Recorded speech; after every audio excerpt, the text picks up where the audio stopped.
historiografi Jepang, Cina, dan India. Wilayah Asia Timur secara geopolitik terdapat 8 negara yang memiliki kebudayaan berbeda-beda. Asia Timur telah melewati perjalanan yang amat panjang yang telah dibagi dalam beberapa periodisasi, mulai dari zaman prasejarah, zaman klasik, hingga zaman modern. Zaman periodisasi itu sangat penting dalam sejarah karena untuk mengurutkan dari zaman ke zaman.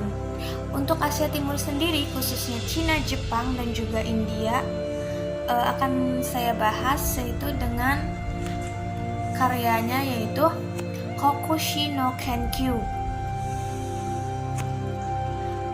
Nah, dari review bagian 195 yaitu bukan pengecualian untuk kebijakan pemisahan atau elemen dalam perdagangan luar negeri Tokugawa yang begitu kecil sehingga mahasiswa baik dari perdagangan luar negeri secara keseluruhan atau ekonomi umum pada periode Tokugawa dapat mengabaikannya. Nah, kita juga tidak dapat lagi mempertahankan ilusi bahwa kebijakan perbuatan bersunyi-sunyian pada tahun 1630-an adalah bagian dari upaya Bakufu untuk menghilangkan keuntungan perdagangan luar negeri para pesaing di kancah politik dan ekonomi yang dilakukan oleh beberapa orang Edo yang memonopoli perdagangan luar negeri. Karya Tashiro menunjukkan secara meyakinkan bahwa perdagangan Korea setidaknya implikasinya perdagangan Reiki bukanlah pelarian yang tidak disengaja dari beberapa isolasionisme umum yang keenggaannya untuk berdagang. Mereka diamanatkan kepada daimyo, Tsushima, dan Satsuma. Ketika Bakufu mengeluarkan kebijakan moneter, fluktuasi harga di pasar Jepang, dan perkembangan produksi sutra dalam negeri. Dan kemudian produksi ginseng menekan para pasar impor.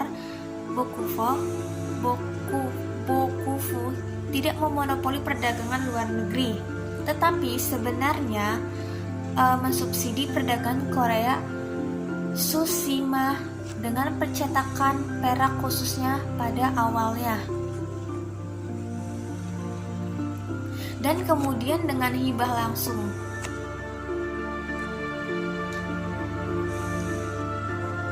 Tetapi Tashiro menunjukkan tanpa keraguan bahwa perdagangan seremonial ini hanyalah elemen kecil dalam hal volume dalam perdagangan yang menggabungkan perdagangan pribadi yang luas dan sangat bercabang atau perdagangan untuk keuntungan saja.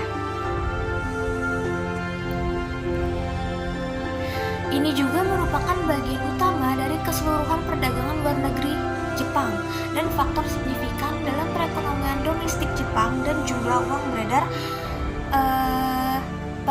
pada perdagangan Korea menyediakan sebagian besar ginseng Jepang, komoditas padat namun bernilai tinggi yang terus diminati di Jepang, hingga industri budidaya ginseng dalam negeri didirikan pada tahun 1730-an. Pada puncaknya, perdagangan Korea menyumbang lebih banyak impor sustra daripada perdagangan di Tiongkok dan Nagasaki.